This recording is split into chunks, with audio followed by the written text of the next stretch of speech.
ونعوذ بالله تعالى من شرور أنفسنا ومن سيئات أعمالنا من يهده الله فلا مضل له ومن يضلل فلا هادي له وأشهد أن لا إله إلا الله وحده لا شريك له وأشهد أن محمدا عبده ورسوله يا أيها الذين آمنوا اتقوا الله حق تقاته ولا تموتن إلا وأنتم مسلمون يا أيها الناس اتقوا ربكم الذي خلقكم من نفس واحدة وخلق منها زوجها وبث منهما رجالا كثيرا ونساء واتقوا الله الذي تساءلون به والأرحام إن الله كان عليكم رقيبا يا أيها الذين آمنوا اتقوا الله وقولوا قولا سديدا يصلح لكم أعمالكم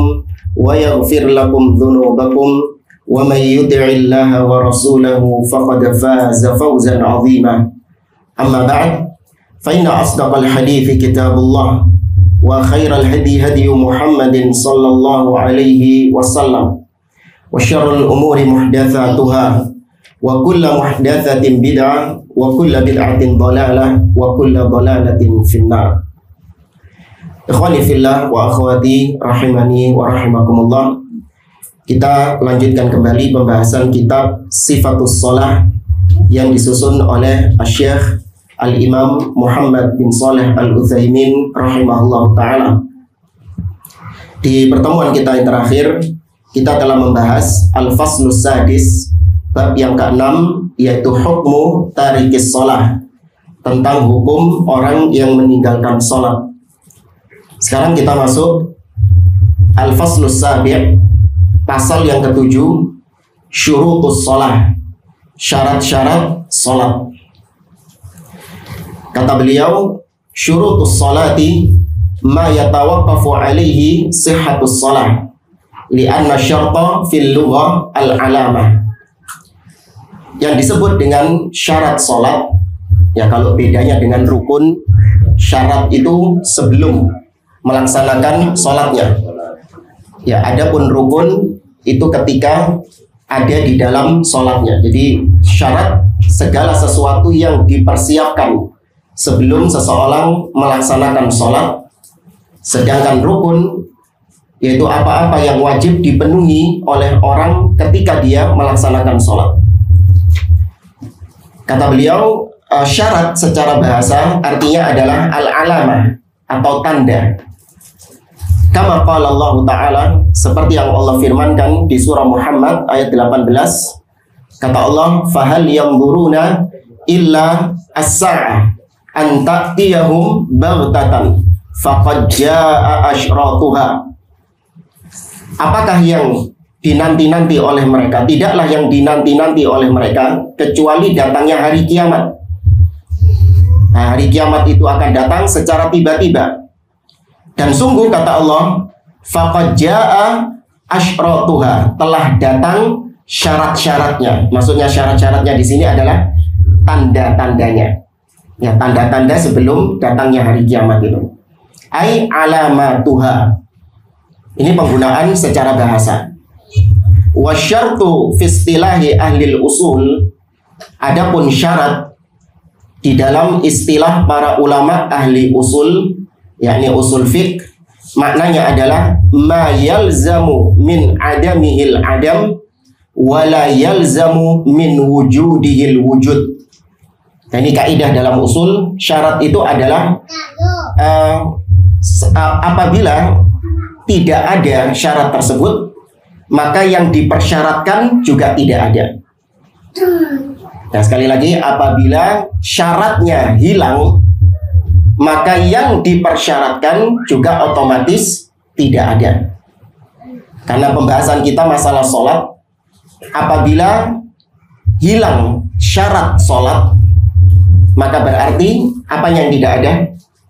Sholatnya. Yang dipersyaratkan di situ sholatnya. Tapi kata para ulama ahli usul, ketika ada syarat, ya maka belum tentu ada sholat. Paham ya? Ketika syaratnya itu ada, maka belum tentu sholatnya itu otomatis ada. Ya, seperti misalnya syarat sholat adalah masuk waktu sholat. Ini salah satu dari syarat sholat. Apakah ketika sudah masuk waktu sholat, otomatis sholat itu bisa dilaksanakan? Tentu belum. Ada syarat-syarat yang lainnya. Ya, ini penggunaan secara istilah ulama ahli usul. Tapi langsung saja. Asyartul awal, syarat yang pertama dari sholat, dukhulu al-waqti wa huwa ahammuha. Syarat yang pertama adalah masuknya waktu sholat. Dan ini yang paling pentingnya kata beliau. Walihada yasqutu katsirun minal wajibat mura'atan lil waqti. Ya, oleh karenanya banyak kewajiban-kewajiban itu yang gugur karena memandang waktunya. Ya, karena melihat waktunya. Seperti misalnya sekarang, haji itu wajib atau tidak? Wajib. Ya, tapi orang berhaji sekarang tidak bisa karena memandang apanya? Waktunya. Ya. Ramadan. Ya, sekarang kita mau puasa Ramadan, jadi enak nanti waktu bulan Ramadan wes gak kosong. Ya. Kan podo ae gitu. Dan maka gugur kewajiban berpuasa Ramadan karena melihat waktunya. Ya, sekarang ini belum waktunya. Wa hadza ta'bir dukhulul waqti asahhu minal waqti. Li'anna as-salata tasihhu ba'dal waqti lil 'udhri kama law nama aw nasiya. Di sini beliau menyebutkan dengan istilah dukhulul waqti, masuknya waktu. Istilah ini, kalimat ini lebih benar jika dibandingkan dengan menggunakan kalimat waktu saja. Karena ada sebagian yang mengungkapkan syarat sholat itu adalah waktu. Yang lebih benar masuknya waktu. Kenapa alasannya? Kata beliau, karena terkadang seorang yang melaksanakan sholat, meskipun keluar dari waktunya, maka sholatnya tetap sah karena ada udzur. Seperti orang yang ketiduran, atau orang yang kelupaan. Ya, sudah keluar dari waktunya. Namun ketika dia melaksanakannya, sah atau tidak? Sah. Kalau ada udzur tadi. Ya, kata Nabi SAW, man nama an sholatin aw nasiya falyusalliha idza dzakaraha. Barang siapa yang ketiduran atau lupa dari sholat, maka hendaklah dia segera melaksanakan ketika dia ingat, meskipun keluar dari waktu sholatnya. Walihada yajib an ta'rifal farqa baina qaulil ulama yushtarat dukhulul waqti wa baina qaulihim fi salatil jum'ah yushtarat fihal waktu.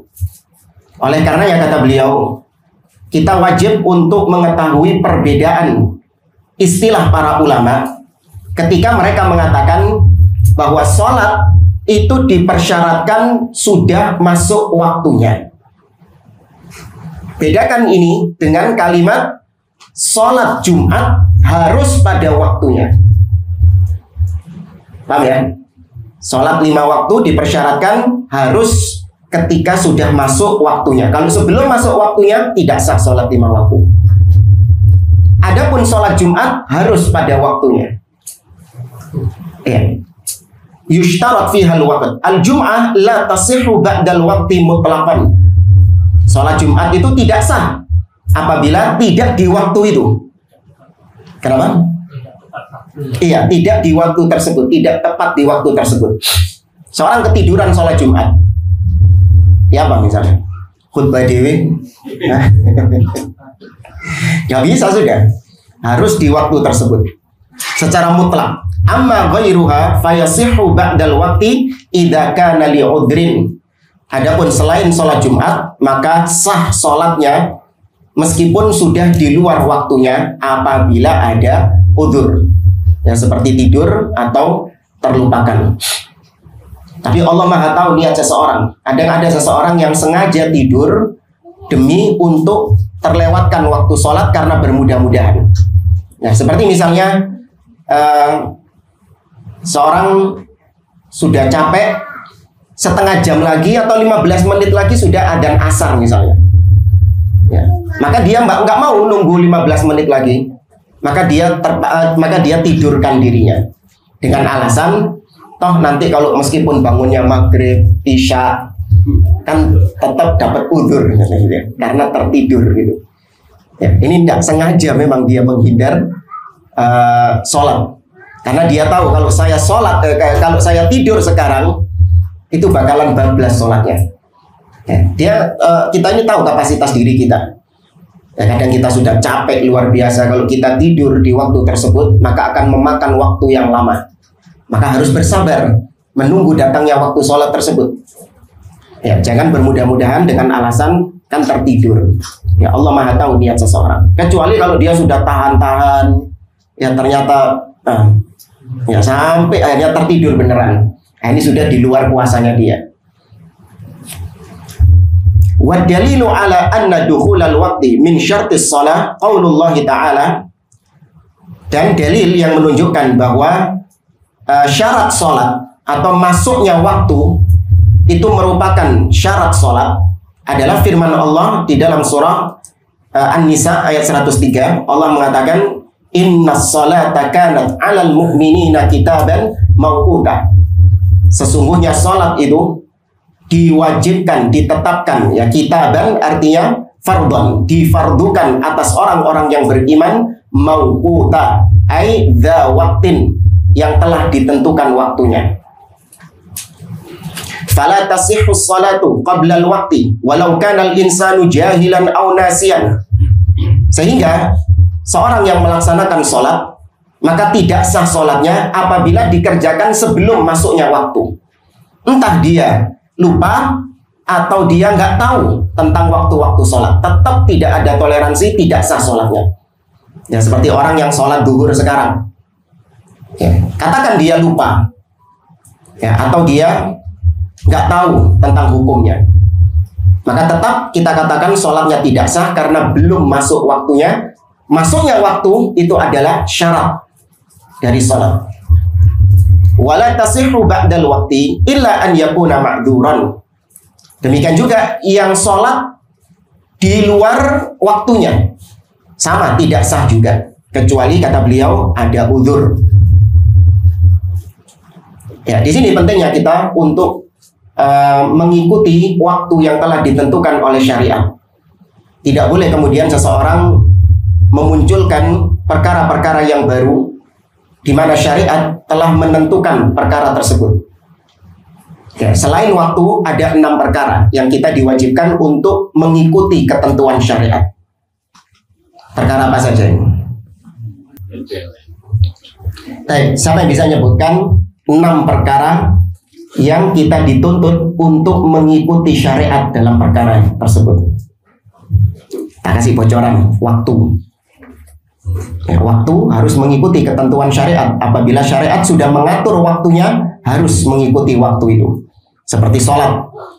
Nah, sholat 5 waktu sudah diatur oleh Allah, ketentuan waktunya. Nggak boleh kita kemudian ngarang-ngarang waktu sendiri di luar apa yang telah ditentukan. Ya, apa selain waktu? Jumlah. Ya, jumlah, bilangan. Ya, apabila syariat telah menentukan bilangannya, ikuti ketentuannya itu.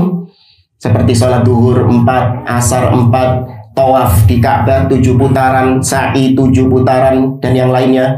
Harus mengikuti ketentuan syariat. Nggak boleh dengan alasan, wah saya ini masih muda, masih kuat. Ya, jauh-jauh saya dari Surabaya ke Mekah, eman kalau tawafnya 7 kali dok. Ya, saya mau tambah lagi 70 kali. Ya, saking semangatnya. Maka tidak sah karena bilangannya tidak mengikuti ketentuan yang telah disyariatkan. Kalau arah kiblat itu masuk kaifiyah. Ya, masuk atau tempat. Ya, masuk tempat. Yang ketiga al-makan. Ini ketentuan yang ketiga, al-makan, tempat. Apabila tempat itu telah ditentukan oleh syariat, maka nggak boleh keluar dari ketentuan itu. Allah telah menentukan haji itu hanya ada di wukuf di Arafah, tawaf di Ka'bah, sa'i antara Safa dan Marwah, sudah ditentukan waktunya, tempatnya.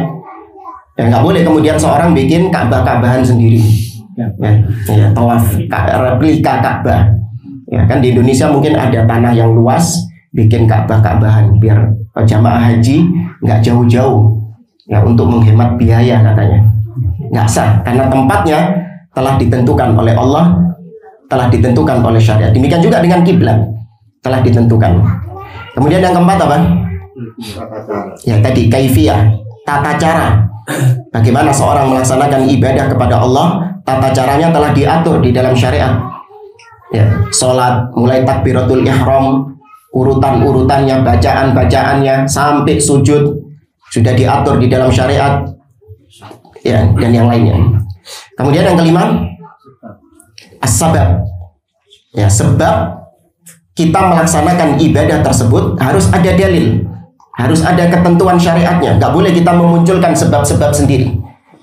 Ya, contoh misalnya seorang masuk ke dalam masjid, kemudian dia sholat 2 rakaat.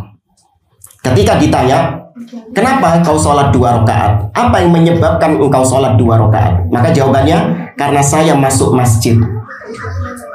Disebut sholat apa ini? Tahiyatul masjid, biasa dikenal dengan tahiyatul masjid. Maka sebab dia sholat 2 rakaat adalah karena masuk masjid.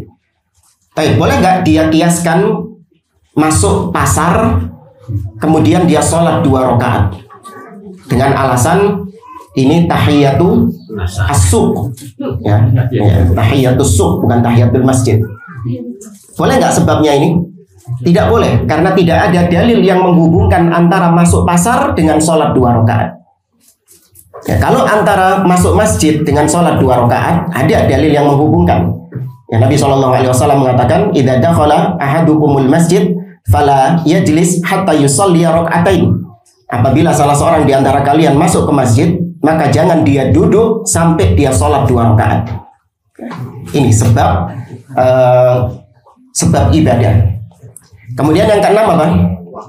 Sudah tadi. Jenis, ya, jenis. Apabila syariat telah menentukan jenisnya, maka wajib mengikuti ketentuannya itu. Ya, seperti misalnya kurban telah ditentukan min bahimatil an'am, yaitu unta, sapi, dan kambing. Gak boleh kurban dengan ayam, ya, bebek, pitik, gak boleh. Ya, demikian juga nikah, tuh sudah ditentukan oleh syariat. Laki nikah sama perempuan, perempuan nikah sama laki. Ya, ada istilahnya menikah sesama jenis, tidak ada. Ya, meskipun dengan syarat-syaratnya terpenuhi, qabil tu nikahahu.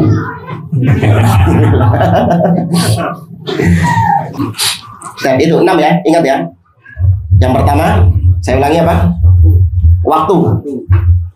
Terus bilangan. Apa lagi? Jumlah, waktu, jumlah, tempat, kaifiyah, tata cara, sebab, dan jenis. Ya. Nah, kita lanjutkan di sini tentang waktu. Kata beliau, wal nasta'ridi al-awqat. Nah, sekarang kita paparkan waktu-waktu sholat, yaitu waktu sholat wajib. Yang pertama, waktul fajri, waktu sholat fajar. Kapan waktu sholat fajar? Kapan waktu sholat fajar? Ya, nunggu muadzin tuh. Ya simpelnya itu di zaman kita sekarang kayak gitu. Atau ngelihat jadwal waktu sholat, ya kemudian alarm mungkin notifikasi. Iya, nunggu adzan. Tapi apa ketentuannya itu? Ya. Nah, kita baca di sini kata beliau, waktu sholat fajar, sholat subuh, min tulu'il fajri, ay idza tabayyana ila an tatlu asy-syams. Waktu sholat subuh dimulai dari terbitnya fajar. Ya, apabila fajar itu telah nampak, maka itu tanda mulai waktu sholat subuh. Sampai kapan berakhir waktu sholat subuh? Sampai terbitnya matahari. Ya, bedanya fajar ini adalah cahayanya. Mataharinya belum kelihatan. Apanya dulu yang muncul? Cahayanya dulu. Antum kalau lihat di ufuk, kalau di sini nggak ada, di pinggir pantai biasanya. Nah, antum lihat di ufuk, ya, bukan sunset, sunrise. Iya, sunrise. Dan ada cahaya putih. Nah, cahaya putih ini yang pertama muncul memanjang cahayanya, bukan ke atas. Memanjang ini apa? Vertikal ya. Horizontal. Nah, ini fajar yang seperti ini itu munculnya cuman sebentar saja. Cahayanya lama-lama redup hilang. Ini disebut dengan fajar kadhib. Bukan sodik, fajar kadhib. Iya, karena cahayanya hilang lama-lama dan sifatnya itu memanjang, horizontal. Nah, baru setelah itu ada fajar yang cahayanya itu ke atas, vertikal. Dan dia semakin terang, semakin terang, semakin terang. Ini disebut fajar sodik. Nah, itu baru fajar sodik. Kalau yang pertama fajar kadhib. Ya. Fal ufuq mudlim kullal lail. Nah, ufuk itu gelap sepanjang malam. Ya, petang, gelap gulita. Fa idza danatis syams minan nahiyatis syarqiyah minal ufuq bana nurus syams. Nah, ketika matahari sudah mulai mendekat, sudah mulai masuk waktu subuh dari arah timur, maka di ufuk itu mulai nampak cahayanya, sinarnya, nurus syams. Mataharinya belum, cahayanya dulu kan yang muncul kan? Ya. Fa idza tabayyana fil ufuq mumtaddan minasy-syimal minasy-syamal ilal janub fa hadza dukhulu waqti shalatil fajr.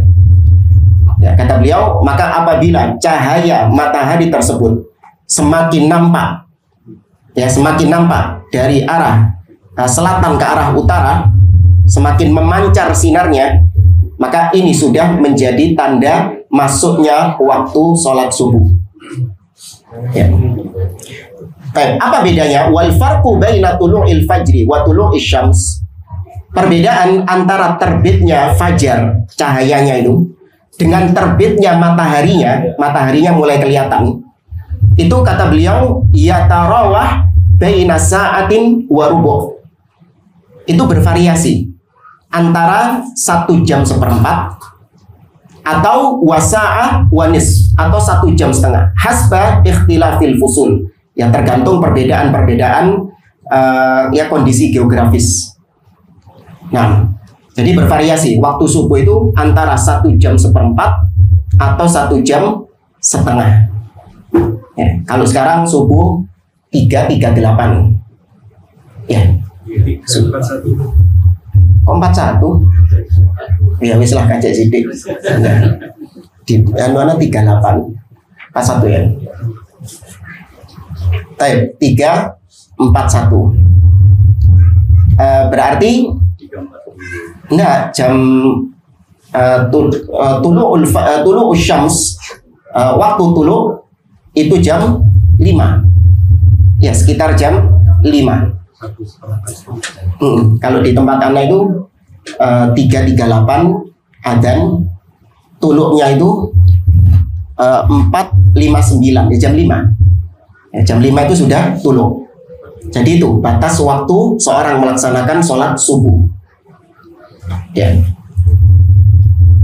Kecuali yang ketiduran, tapi juga bendino. Ya. Jangan jadi kebiasaan. Ya, Nabi SAW pernah agak siangan sholatnya, tapi itu bukan kebiasaan Nabi SAW. Ya, beda dengan kita kebiasaan. Nah, waktu fajar inilah juga pertanda apa selain sholat? Nah, pertanda dimulai puasa. Ya, pertanda dimulai puasa adalah dengan terbitnya fajar. Dan kemudian waktu zuhri. Setelah itu waktu zuhur. Min zawali syamsi ila an yasira dhillu kulli syai'in mithlahu zaidan ala fai'iz zawal.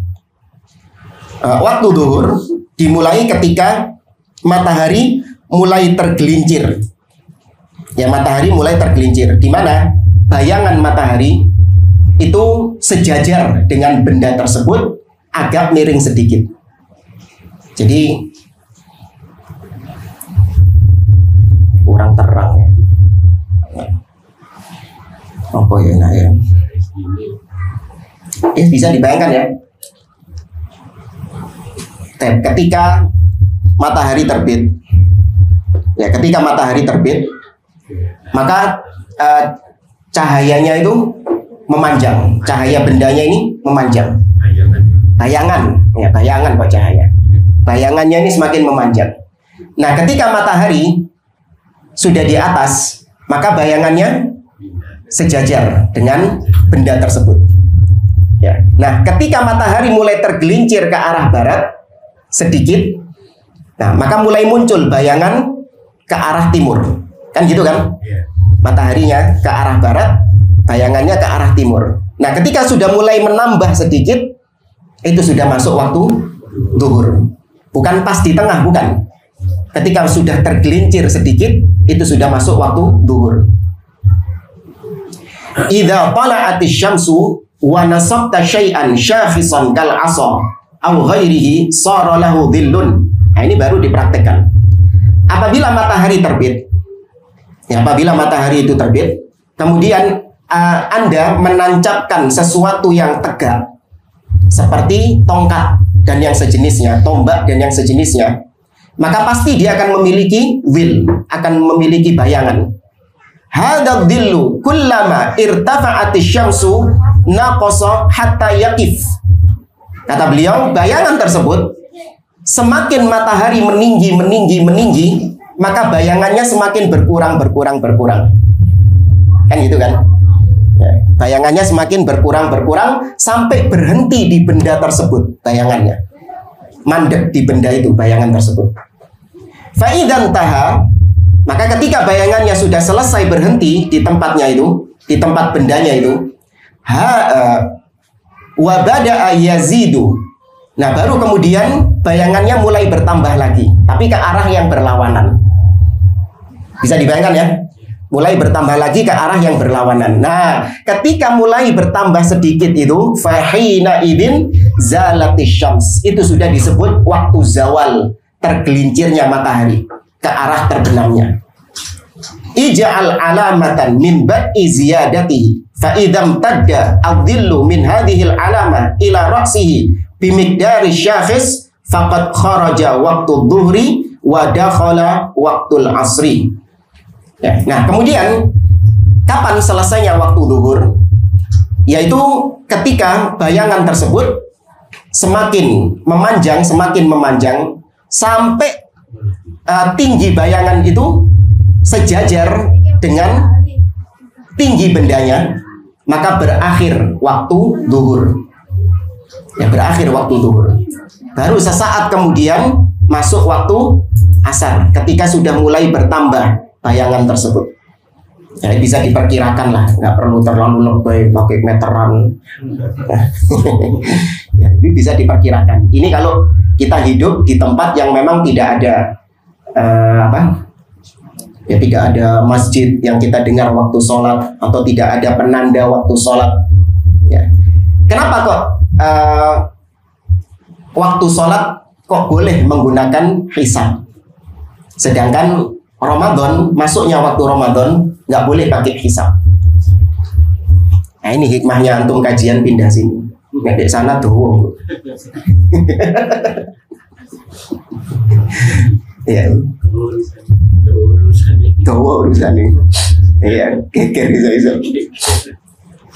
Karena waktu sholat, Nabi SAW dalam hadis-hadisnya hanya memberikan tanda-tanda. Hanya memberikan tanda-tanda masuknya waktu sholat tersebut. Tidak diperintahkan oleh Nabi SAW untuk melihat bayangan atau melihat matahari. Beda dengan Ramadan, Nabi dengan perintah melihat kepada hilal. Ya, Nabi mengatakan sumu li ru'yatihi wa aftiru li ru'yatihi fa in humma 'alaikum fa akmilu iddata sya'ban 30. Kata Nabi, berpuasalah li ru'yatihi. Tuh, ada perintah karena melihat hilal. Ya, dan beridul fitrilah karena melihat hilal. Apabila tertutup, sempurnakan bilangan Sya'ban menjadi 30. Ya, tapi kalau sholat, Nabi hanya memberikan tanda-tandanya. Ya.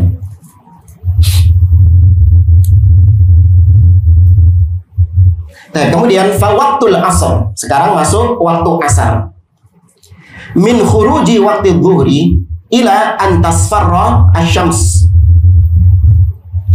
Kata beliau, masuknya waktu asar adalah ketika keluarnya waktu zuhur ila an tasfarra asy-syams, sampai matahari itu menguning.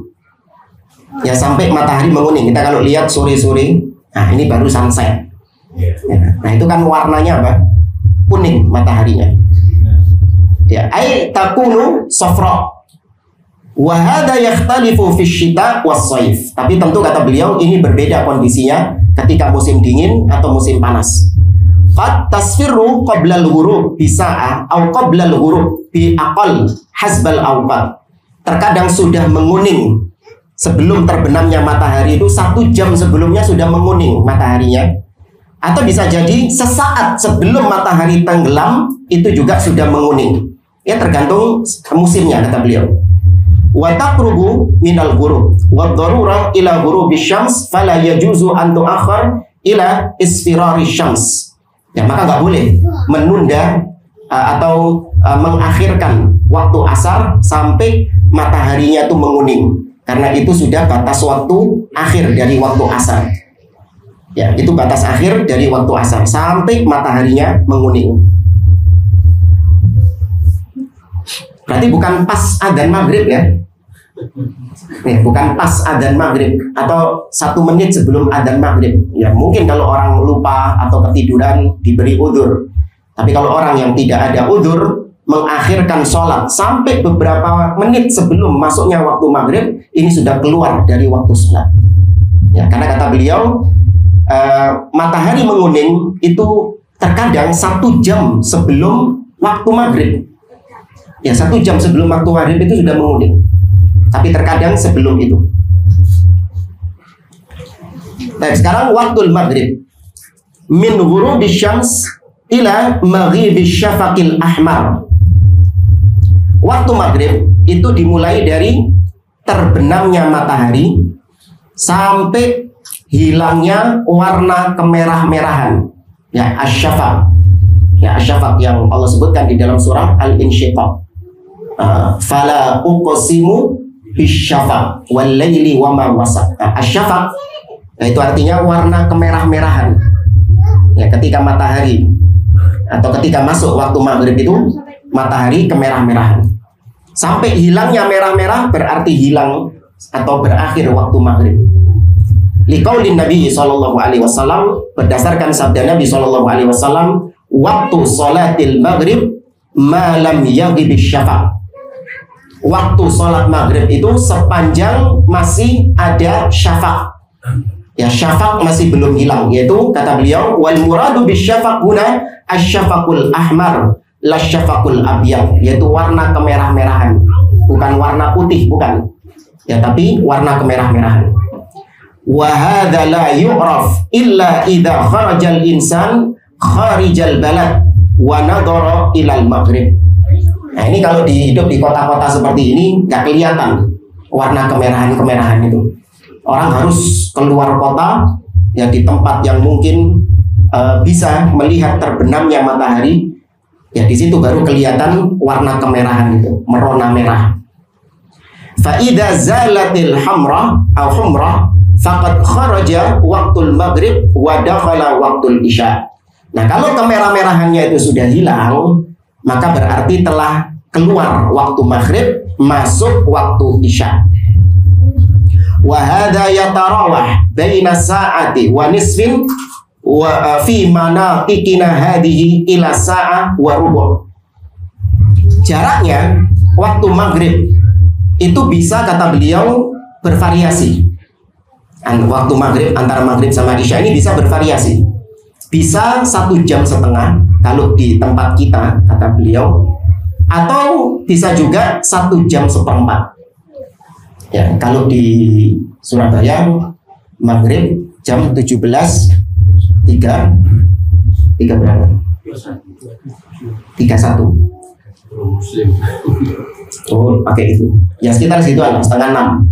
Ya, waktu isyaknya 42 kalau di tempat kita. Jam 18.42.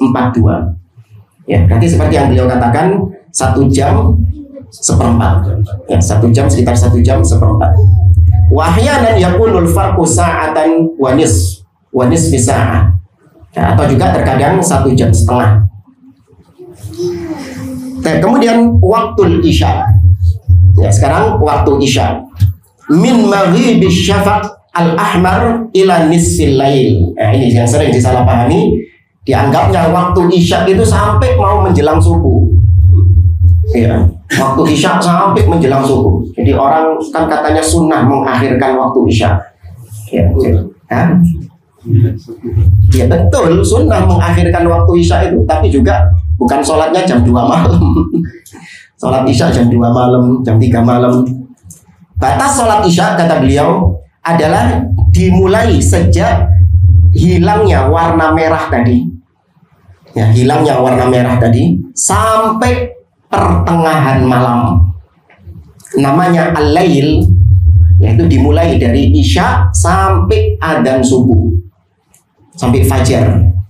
Itu namanya lail. Berarti kalau pertengahan malam dibagi 2. Ya, dibagi 2.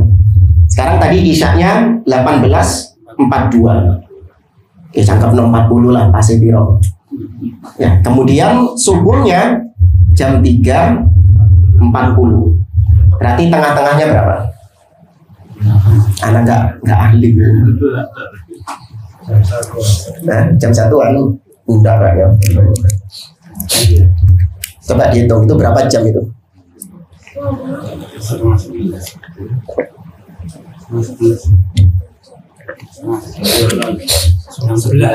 Enggak. Jam 11.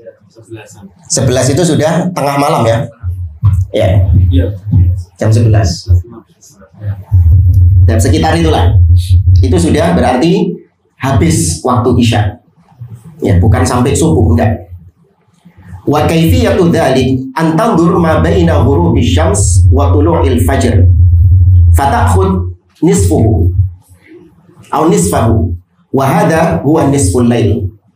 Ya, beliau di sini mengatakan bagaimana menentukannya, yaitu kau melihat sejak terbenamnya matahari tadi sampai terbitnya fajar, kemudian kau ambil tengah-tengahnya. Wa hadha huwa nisful lail, itu yang disebut dengan pertengahan malam. Fa idza qulna innal laila min ghurubi syams ila adhanil fajr ashru sa'at fayakunu nisfuhu khamsa sa'at.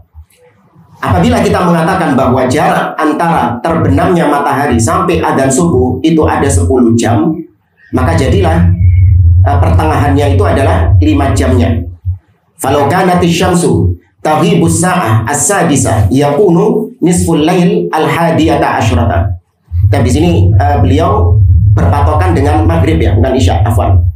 Jadi dimulai dari waktu maghrib itu sudah disebut lail. Ya.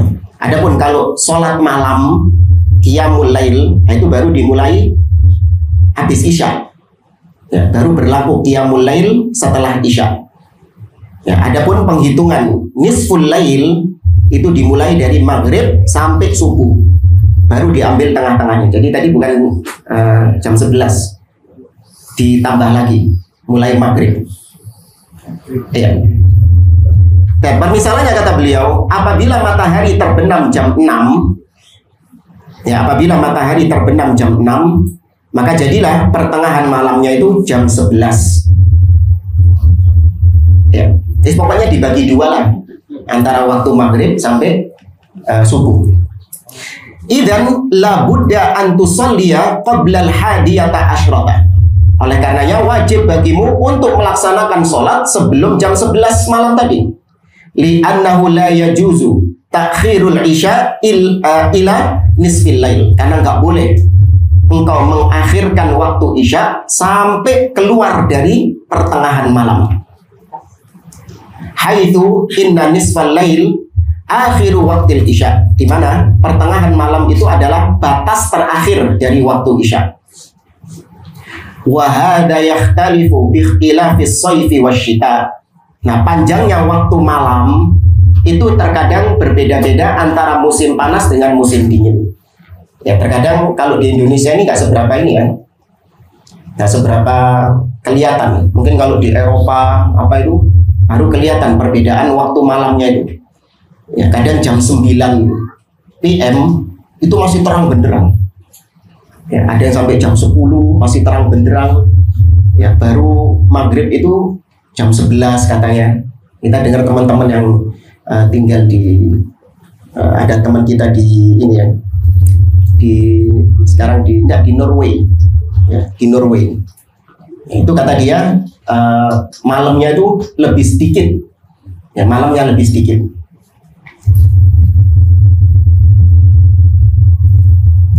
Dan kata beliau, fafi as-sayf yakunu al-lail qasiran wa fi syita yakunu tawilan. Al-muhim an tusannifa ma bainal ghurubi wa tulu'il fajr.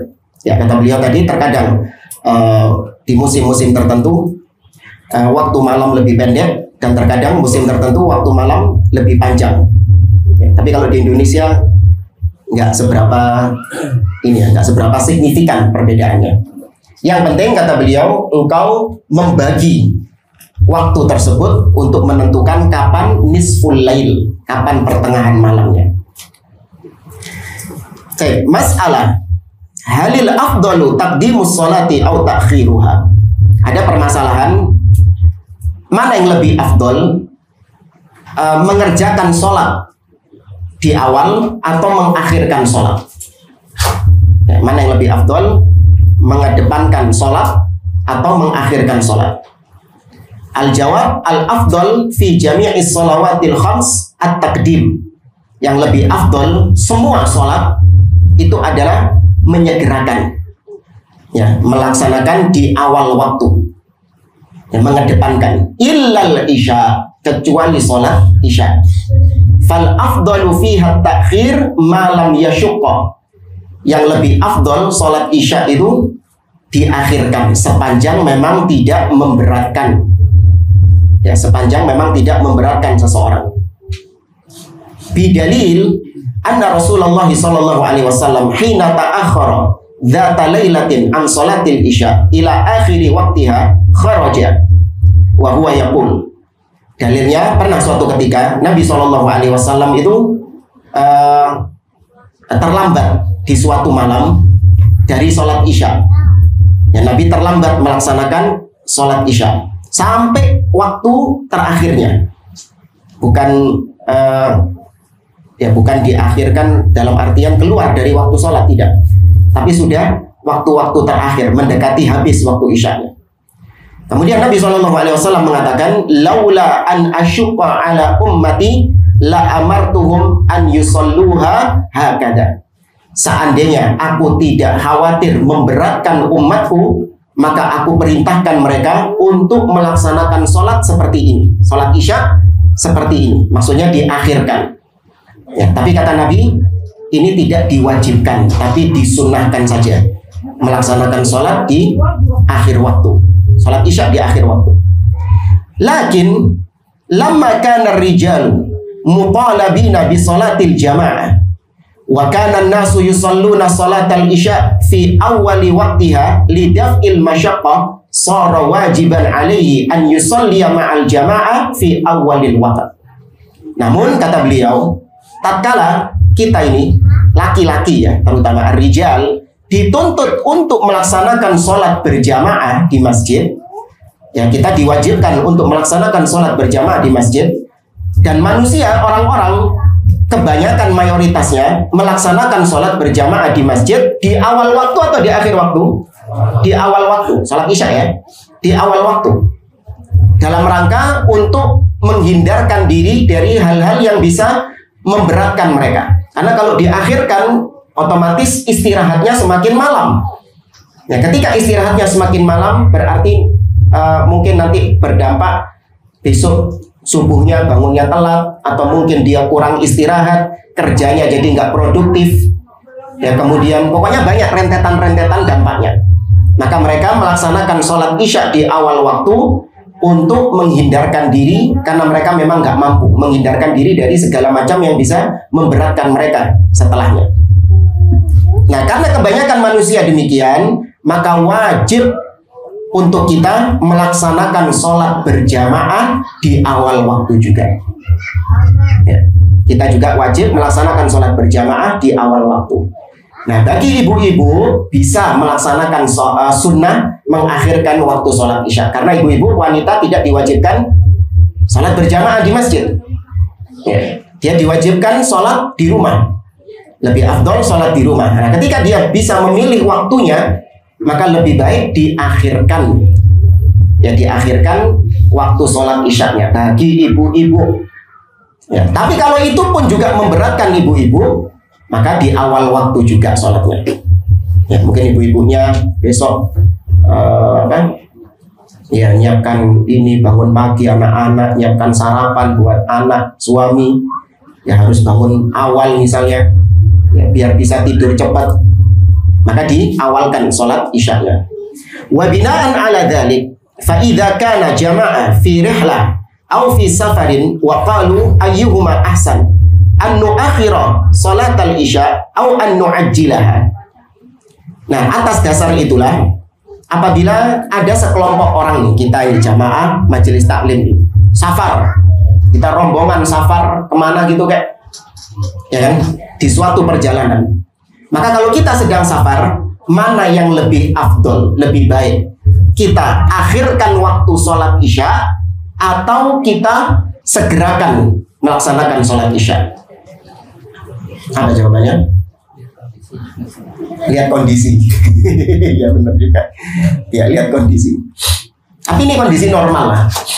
Ya, kondisi normal, luang istilahnya, kondisi luang. Ya, maka yang lebih afdol, al-afdol at-takhir. Maka lebih baik diakhirkan waktu sholat isya. Karena kita nggak ikut sholat berjamaah. Ya kan? Kita nggak ikut sholat berjamaah. Kita jalan terus di jalan tol. Rombongan kita ini jalan terus di jalan tol. Sampai tadi mungkin jam 10, setengah 11, ya sudah mulai mendekati waktu akhir isya, baru kita melipir ke rest area, kita sholat berjamaah. Ya, rombongan kita ini, kita sholat berjamaah. Ini yang lebih afdol. Ya. Tapi biasanya orang yang sudah kebiasaan sholat isya di awal waktu, ya, ketika dia ingin untuk coba mengakhirkan waktu, biasanya lali. Biasanya lali gitu. Atau misalnya kondisi seseorang yang memang mau nggak mau dia harus mengakhirkan waktu. Kayak misalnya orang yang terjebak di kemacetan. Ya, dia terjebak macet. Ya, nggak bisa pulang sampai rumah itu mungkin jam 9, jam 10 gitu. Dia nggak bisa ikut sholat berjamaah. Ya, karena nggak bisa kemana-mana, stuck sudah di jalan. Ya, macet luar biasa. Maka ketika itu dia niatkan, oh ya sudah, nanti saja sholat isyaknya di akhir waktu, sekalian untuk mengikuti sunnah. Ya. Tutup omang, kali misalnya, baru ingat besoknya, duh mampu nilai turun sholat. Biasanya gitu. Ya. Maka perlu diperhatikan, jangan sampai dilalaikan. Walau anna ahadan minar rijali fatathu sholatul isya thumma qala halil afdalu an yusalliyaha al-an au an yuakhiraha ila akhiril waqt, qulna lahu al afdal an tuakhiraha ila akhiril waqt. Ini sama kasusnya seperti tadi. Ya, seorang misalnya kehilangan sholat berjamaah, sholat isya berjamaah di masjid, kelewatan, entah tadi karena macet atau mungkin karena hal-hal lain. Maka mana yang lebih afdol ketika kita sudah keluar dari kemacetan tadi? Apakah kita langsung sholat atau kita akhirkan sholatnya? Maka yang lebih afdol diakhirkan sholatnya apabila tidak memberatkan. Ya, tapi kalau memberatkan, sudah capek, lelah, ya, dan ingin tidur cepat, ya langsung sholat saja. Wa kadzalika nisa fil buyuti al afdal lahunna an yuakhirna sholatal isya ila akhiri waqtiha illa idza syaqqa alaihin li'annahu laisa alaihinna salatu jama'ati wajibah. Kata beliau, demikian juga wanita-wanita yang ada di rumah-rumah. Tadi sudah kita sampaikan, yang afdol bagi mereka mengakhirkan waktu sholat isya sampai batas waktu sebelum berakhir. Jangan mepet-mepet temen. Ya, sampai sebelum akhirnya. Kecuali apabila tadi memberatkan para wanita. Karena bagi para wanita tidak ada kewajiban sholat berjamaah di masjid. Beda dengan laki-laki. Lau qala qail, kalau ada yang bertanya, halil afdalu an usalliya ma'al jamaah fi awwali salatil isya au an uakhiraha ila akhiril waqti. Mana yang lebih afdol? Saya ikut sholat berjamaah bersama kaum muslimin di awal waktu isya, atau saya nggak ikut berjamaah tapi saya melaksanakan sholat isya sendiri nanti di akhir waktu. Mana yang lebih afdol? Tentu yang lebih afdol tusolli ma'al jamaah. Tetap kau sholat bersama jamaah. Ya, karena sholat berjamaah wajib bagi laki-laki, sedangkan mengakhirkan waktu isya hukumnya sunnah. Maka yang wajib lebih didahulukan daripada yang sunnah. Ya. Jangan sampai kebalik, lebih mendahulukan yang sunnah sehingga yang wajibnya akhirnya keteteran, terlantar. Nah, ini banyak kita dapati sebagian orang ya ketika bulan Ramadan misalnya, karena semangat sholat taraweh di pertengahan malam, ya, sholat taraweh yang sampai mungkin 2 jam, 3 jam, ya. Padahal itu hukumnya apa? Sunnah, hukumnya mustahab.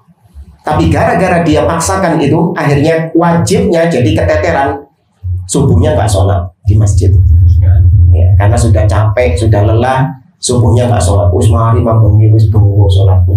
Loh, sholatmu yang 3 jam, sholat tarawehmu yang 3 jam itu, jika dibandingkan dengan sholat subuh yang 2 rakaat, mana yang lebih afdol? Sholat subuh. Ya, ini bukan berarti kita meremehkan, menggampangkan ibadah di bulan Ramadan, enggak. Tapi tetap bagaimanapun juga kita lebih menjaga yang wajib daripada yang sunnah. Ya, para ulama mengatakan man ishtaghala bil fardi 'anil nafli fahuwa ma'dzur wa man ishtaghala bin nafli 'anil fardi fahuwa maghrur. Barang siapa yang sibuk dengan yang wajib-wajib, dia saking sibuknya, fokusnya yang menjaga hal-hal yang wajib, sampai gara-gara itu yang sunnah-sunnah jadi keteteran.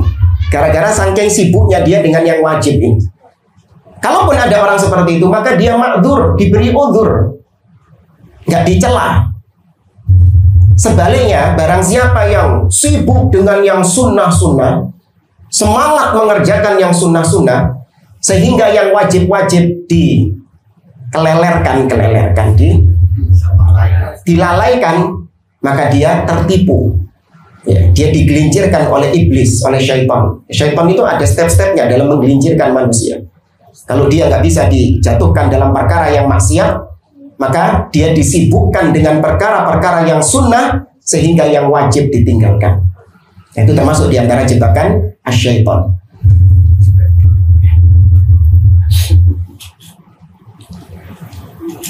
Li'anna salatal jamaah wajibatun wa ta'khiru salatil isya ila akhiri waqtiha sunnatun wala mu'aradata bainal wajib was sunnah li'anna al wajib aham fayajibu taqdimu. Ini tadi sudah kita sampaikan, salat wajib, salat jamaah hukumnya wajib, sedangkan mengakhirkan salat isya itu hukumnya sunnah. Maka tidak boleh seseorang mempertentangkan yang wajib dengan yang sunnah, mendahulukan yang sunnah daripada yang wajib. Ya. Idan ghairu salatil isya al-afdalu fiha at-taqdim.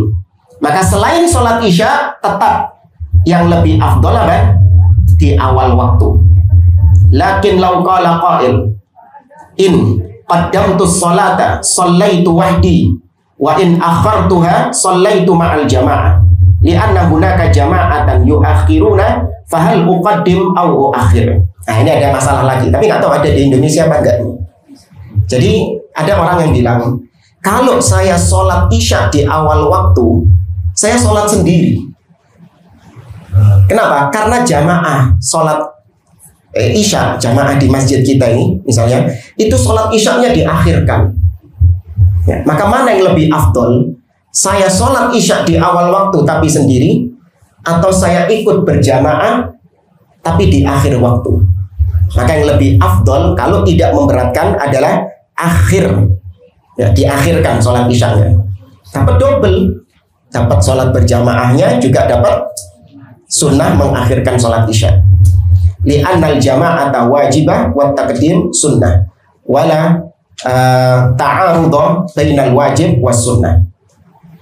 Yustathna min dzalika aidan salatu dhuhri idza ishtaddal har. Nah, hukum sholat isya tadi itu juga sama, diperkecualikan dengan sholat duhur, tapi nggak selalu, yaitu apabila panas lagi menyengat. Nah, sekarang ini kan gitu, waktu musim-musim sekarang ini. Jadi ketika sholat duhur di saat panasnya sangat terik sekali, maka boleh menunda sholat duhur, nggak harus di awal waktu. Menunda sampai panasnya itu sudah tidak sangat menyengat lagi, karena di awal-awal duhur luar biasa panasnya itu. Ya, Anda mungkin kalau pernah ke Mekah atau ke Madinah, ya, ketika waktu duhur itu panasnya itu luar biasa. Matahari itu kayak di atas kepala kita langsung, gimana? Sangat nyengat sekali, sakit. Ya, kulit kita itu seperti langsung terbakar, sakit. Anda bayangkan masjid-masjid di zaman dahulu, jangan dikira masjid seperti zaman sekarang. Mau panas kayak apa, melebu adem. Ya, zaman dulu luar biasa panasnya.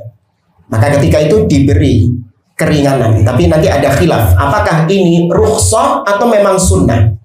Ada khilaf di antara para ulama. Ya, maka boleh menunda waktu sholat duhur sampai cuacanya itu tidak senyengat sepanas yang pertama tadi, di awal waktu tadi. Paham ya maksudnya? Liqaulin Nabi sallallahu alaihi wasallam, berdasarkan sabda Nabi sallallahu alaihi wasallam, idza ishtaddal har fa abridu bis shalah fa inna shiddatal har min fayhi jahannam. Apabila panas telah menyengat sangat luar biasa panasnya, maka tunda waktu sholat sampai agak dingin, ya, sampai panasnya menurun panasnya. Tapi nggak pakai paracetamol juga. Sampai panasnya turun nggak pakai paracetamol tapi. Nah, di sini ada sisi akidah. Fa inna shiddatal har min fayhi jahannam. Karena panas yang menyengat itu adalah hembusan uap jahanam. Ada akidah apa yang bisa antum petik di sini? Ya, di antaranya adalah akidah ahli sunnah al jannatu wan nar makhluqatani maujudatani al-an. Bahwasanya surga dan neraka itu sudah diciptakan dan wis ono. Ya, sudah ada sekarang ini neraka sama surga. Bukan seperti anggapan ahli bid'ah yang mengatakan surga dan neraka sekarang belum ada. Apa alasannya? Kembali ke akal katanya. Karena kalau surga neraka sudah ada sekarang, mubadzir, sia-sia, nggak ada penghuninya. Karena katanya orang, ya memang orang yang mati sekarang apakah sudah masuk surga neraka? Belum, masih di alam barzakh. Nanti ketika hari kiamat, ya ketika mereka dihisab dan seterusnya, proses-proses yang panjang, baru mereka masuk surga dan masuk neraka. Nas'alullah al-jannah wa na'udzubika minan nar. Baru kemudian masuk surga dan neraka. Nah, sekarang ini kalau surga sudah tercipta, berarti mubadzir, tidak ono penghuninya. Maka Allah mustahil menciptakan makhluk yang sia-sia. Maka kata mereka, surga dan neraka baru diciptakan ketika nanti hari kiamat. Nah, ini bertentangan dengan akidah ahli sunnah, bahwasanya ahli sunnah meyakini surga dan neraka sudah terciptakan. Berdasarkan sabda atau berdasarkan firman Allah Subhanahu wa taala tentang neraka dalam surat Al-Baqarah, Allah mengatakan, wattaqun narul lati waquduhan nasu wal hijarah uiddat lil kafirin. Ya, takutlah kalian terhadap neraka yang bahan bakarnya manusia dan bebatuan. Uiddat, ya, dengan fi'il madhi, kata kerja lampau, yang artinya apa? Past tense, menunjukkan kata kerja yang sudah disiapkan, ya, bagi orang-orang yang kafir. Berarti sudah ada. Ya, tentang surga Allah berfirman dalam surat Ali Imran, wasari'u ila magfiratin mir rabbikum wa jannatin arduhas samawati wal ard uiddat lil muttaqin. Kalau ini telah dipersiapkan bagi orang-orang yang bertakwa. Ya, nah dalilnya juga adalah ini, hadis ini juga, di mana panas yang kita rasakan itu adalah hembusan uap neraka jahanam. Dan neraka jahanam sudah ada hembusannya sampai ya kita rasakan sekarang ini. Ya. Dan orang Surabaya sangat mengimani hal ini, jemaah. Iya dong, antum sudah merasakan, masa nggak mengimani? Ya, maka sungguh batil kalau ada orang Surabaya mengatakan neraka belum tercipta sekarang. Ya, karena harus ngerasa dia hembusan uapnya itu. Wa qad ikhtalafal ulama halil ibrat sunnah aw rukhsah. Para ulama berbeda pendapat apakah mengakhirkan sholat duhur itu memang adalah sunnah atau dia itu hanya sebatas rukhsah, keringanan. Ada khilaf di antara para ulama. Faminhum man qala, di antara mereka ada yang mengatakan indahu sunnah, mengakhirkan sholat duhur sampai agak dingin itu sunnah. Wa ala hadza fayushra al-ibrat bi kulli hal. Maka kalau itu sunnah, maka disyariatkan untuk menunda waktu zuhur di segala kondisi. Ya, karena dia termasuk sunnah. Wa minhum man qala innahu rukhsah. Tapi ada sebagian ulama mengatakan itu adalah rukhsah. Maka kalau rukhsah, wa ala hadza fa idza kana al-arfaqu bin nas adam al-ibrat fala ibrat. Kalau rukhsahnya itu tidak diperlukan, maka kemudian nggak perlu mengambil rukhsah.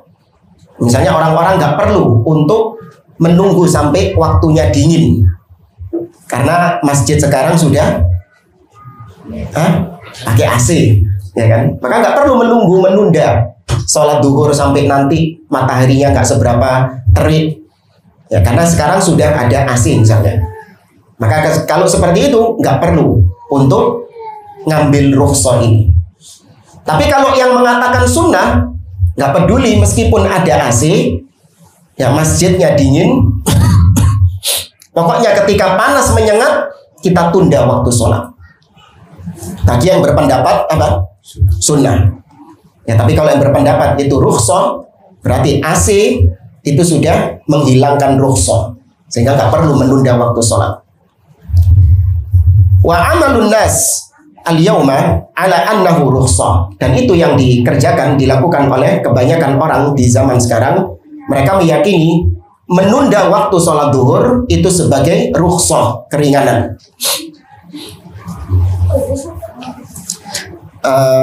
An-nasu al-ana la yuakhirun, di mana banyak di antara manusia sekarang itu tidak mengakhirkan waktu duhur padahal panas yang menyengat. Nggak tahu pernah ada nggak di Surabaya ini mengakhirkan waktu duhur karena panas? Nggak ada ya, sholat duhur. Mungkin kalau ada malah dianggap sesat. Ai la yubriduna fi sholati dhuhri wa yusalluna sholata dhuhri fi awwali waqtiha saifan wa shitaan. Apa yang dilakukan manusia sekarang? Mereka tidak mengakhirkan, menunda waktu sholat duhur, dan mereka melaksanakan sholat duhur di awal waktu, baik musim panas ataupun musim dingin. Ya, baik musim panas ataupun musim dingin. Wa hadza bina'an ala annahu rukhsah. Maka dari sini kita pahami bahwa apa yang dikerjakan oleh manusia itu mereka meyakini bahwa menunda waktu sholat duhur ketika panas itu berarti hanya sebatas apa? Rukhsah, hanya sebatas rukhsah. Wa annal maqsuda bil ibrad ar-rifqu bin nas. Yang dimaksud dengan ibrad, menunda waktu sholat sampai agak dingin, itu adalah untuk memudahkan manusia, ya, untuk kemudahan bagi manusia supaya mereka tidak kesusahan, ya, tidak kesulitan, tersiksa melaksanakan sholat dalam kondisi yang panas menyengat itu. Wan nasul an yaqulun innar rifqa bina an nuqaddim sholat adzuhur. Nah, menurut orang-orang sekarang justru kebaikan itu adalah ketika kita mengedepankan sholat duhur, bukan mengakhirkan. Ya, itu yang bagi mereka lebih mudah daripada mengambil rukhsah menunda sholat duhur. Kalau zaman dulu itu orang-orang itu lebih senang kalau sholat duhurnya ditunda karena panas. Tapi kalau orang sekarang justru lebih senang kalau sholat duhurnya diawalkan daripada ditunda. Ya. Kenapa demikian? Kata beliau, li'annana law akharnaha wa ja'at tullab min madarisihim wa tawaddau lanamu an sholatid duhur. Kata beliau, karena kondisi manusia sekarang, kita ini apabila mengakhirkan sholat duhur, maka nanti anak-anak sekolah yang pulang sekolah, kemudian mereka sampai rumah makan siang, habis makan siang apa? Tidur. Maka akhirnya mereka tertidur dari sholat duhur karena sholat duhurnya diakhirkan. Wa kadzalika al-muwaddafun, demikian juga para pekerja-pekerja, lau abrodna faja'u min wadhaifihim fatawaddau namu an sholati duhur. Kalau kita menunda waktu sholat duhur karena panas, maka para pekerja-pekerja itu mereka ketika selesai makan siang mereka akan tertidur kelewatan sholat duhur. Atau kalau tidak, mereka akan kembali bekerja dan melupakan sholat duhur, kembali kepada kesibukannya. Waktu isoma itu loh. Ya, waktu isoma itu di awal atau di akhir? Di awal duhur, bukan di akhir duhur. Idan fal tuqaddam sholatud duhri hatta yusalluha thumma ba'da dzalik yakunul ghada wan naum ilal asri mathalan. Maka kesimpulannya, kita di zaman kita sekarang lebih mengedepankan sholat duhur di awal waktu. Itu yang lebih afdol, karena itu sebatas rukhsah, bukan sunnah. Beda sama tadi menunda waktu sholat isya, itu apakah rukhsah atau sunnah? Sunnah. Ya, bukan rukhsah, itu memang sunnah. Kalau menunda sholat duhur, mengakhirkan sholat duhur, itu rukhsah. Maka yang lebih afdol sekarang dikedepankan sholat duhurnya, sehingga manusia bisa segera melaksanakan sholat. Setelah sholat mereka makan, setelah makan mereka tidur.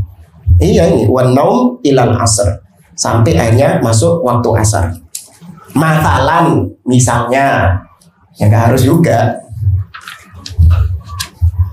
Jamaah rahimani wa rahimakumullah.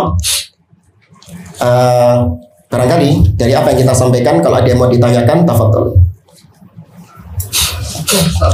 Ya. Ini terkait dengan amalan. Ada beberapa dari yang menyampaikan bahwa untuk kita berjumpa dengan Allah itu bukan untuk apa? Supaya agar kita bisa berjumpa dengan Allah adalah amalannya adalah kebersihan, bukan amalannya seperti sholat, puasa, sedekah dan lainnya. Apakah ini subhat atau tidak? Jadi hanya hati saja Pembersihan. Iya, nggak perlu amalan kata dia. Bukan amalan lain untuk berjumpa. Amalan pembersihan itu yang untuk kita agar berjumpa dengan Allah. Nah, ini kok bau-bau murjiah namanya. Ya, bau-bau murjiah. Karena murjiah itu diantara inti kesesatan mereka adalah mengeluarkan amal dari iman. Mereka menganggap bahwa iman itu hanya sebatas keyakinan di dalam hati. Ada juga yang mengatakan ucapan di lisan. Ya, tapi mereka semua sepakat, murjiah dengan segala macam sektenya sepakat, amal perbuatan itu bukan termasuk bagian dari iman. Maka orang sebejat apapun, ya sebagaimanapun dia amalannya, meninggalkan sholat mungkin, atau dia nggak puasa Ramadan, atau dia bermaksiat, berzina, minum khamr, sepanjang hatinya masih beriman, maka dia tetap mukmin yang sejati, mukmin yang sempurna imannya. Nah, ini kesesatan murjiah. Itu kalau tadi dikatakan bahwa berjumpa dengan Allah itu adalah dengan membersihkan hati, bukan dengan amalan, itu bau-bau murjiah. Ya, dan bertentangan dengan firman Allah dalam surat Al-Kahfi. Allah mengatakan, "Faman kana yarju liqa'a rabbi fal" apa? Akhir surat Al-Kahfi, "Faman kana yarju liqa'a rabbih fal ya'mal amalan sholihan wa la yusyrik bi ibadati rabbih ahada." Barang siapa yang menginginkan perjumpaan dengan Rabb-nya, maka hendaklah dia beramal dengan amalan yang solehan, dengan amal soleh. Ya, nggak cukup hanya sebatas hati saja, harus dengan amal soleh. Dan dia tidak menyekutukan Allah dengan sesuatu apapun. Apa yang dimaksud pembersih hati itu? Cleaner. Ya, cleaner, heart cleaner, ya, heart cleaner. Ya, pembersih hati, hati itu harus dibersihkan. Yang paling hati itu paling layak untuk dibersihkan dari apa? Syirik, dari kesyirikan. Ya. Itu mungkin wallahu a'lam. Jadi syubhat itu, ya. Yang penting hatinya. Yang lain? Ya. Bagaimana sholat Quran yang 24 jam itu matahari terbit terus? Ya. Fatwa dari para ulama di negeri-negeri yang 24 jam matahari tidak tenggelam. Jadi mataharinya itu muter. Ada di daerah-daerah Eropa, mana? Ya, Eropa, Swedia dan sekitarnya itu. Ya. Maka mengikuti waktu sholat negeri yang dekat dengan dia. Ya, dia mengikuti waktu sholat, waktu puasa negeri yang dekat dengan dia. Waktunya mengikuti itu. Ya, karena kalau mengikuti mataharinya, maka dia nggak akan ada sholat subuh, ya sholat duhur, atau tidak ada waktu mulai berpuasa, kapan selesai berpuasa. Ya, maka dia mengikuti negeri yang dekat dengan dia, di mana negeri itu masih berlaku adanya matahari terbit dan matahari tenggelam. Nah, wallahu a'lam. Itu yang difatwakan oleh para ulama.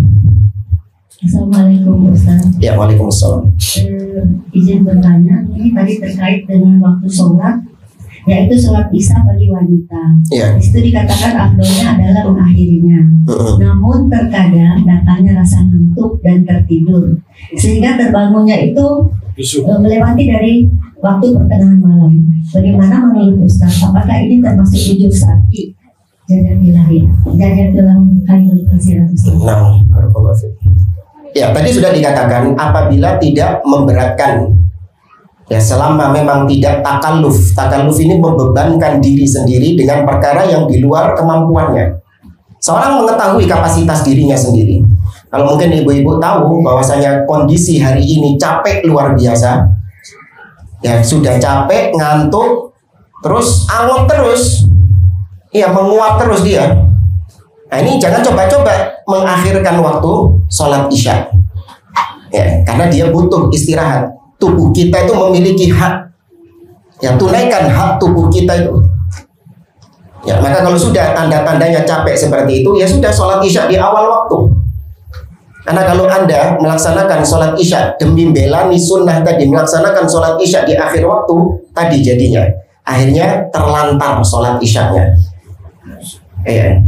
Tapi kalaupun memang sudah misalnya terjadi dan itu tidak tidak dalam rangka untuk takalluf misalnya, memang tidak sengaja dia tertidur, maka dia tetap melaksanakan sholat isya meskipun sudah lewat dari batas waktunya.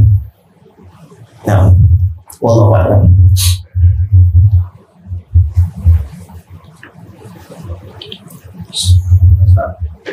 Ya. Mengkosor salat safar. Kosor belum ada.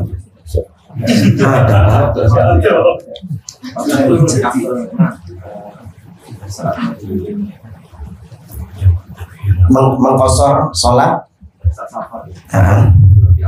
Mana tidaklah termasuk rukhsah atau sunnah? Iya, mengkosor sholat ketika safar itu rukhsah, ya termasuk rukhsah, keringanan dari Allah Subhanahu wa Ta'ala. Dan memang seorang ketika dia mendapati dirinya safar, baik itu safar yang mudah ataupun safar yang menyulitkan, maka hendaklah dia mengambil rukhsah tersebut. Karena Allah cinta ketika hambanya diberi keringanan, hamba tersebut mengambil keringanannya itu. Ya, justru ketika orang tersebut merasa nggak butuh dengan rukhsah, nah ini ada unsur apanya? Kesombongan dalam dirinya. Nggak butuh dengan rukhsah. Iso kok aku. Oh, safar ate pesawat kayak kok cemen nanti rukhsah barang. Iya, kalau safar zaman dulu pakai unta, ya kan, di padang pasir, panas, terik, nggak ada air. Nah ini baru rukhsah. Ini safar pakai pesawat kari lumbut dok, ya kan, tetap diambil rukhsahnya. Ya, tetap diambil rukhsahnya. Ya, wallahu a'lam.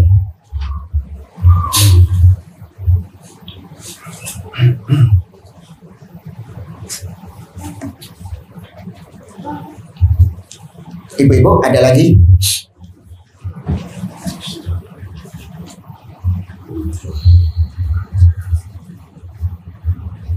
Dan kalau mungkin tidak ada, kita cukupkan sampai pembahasan tentang waktu sholat.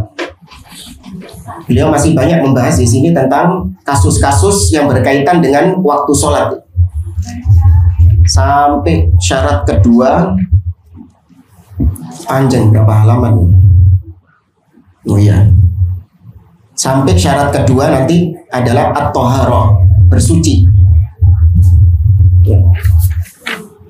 Dan wallahu a'lam, saya kira ini. Subhanakallahumma wa bihamdik, asyhadu an la ilaha illa anta, astaghfiruka wa atubu ilaik. Wa jazakumullahu khairan. Assalamualaikum warahmatullahi wabarakatuh.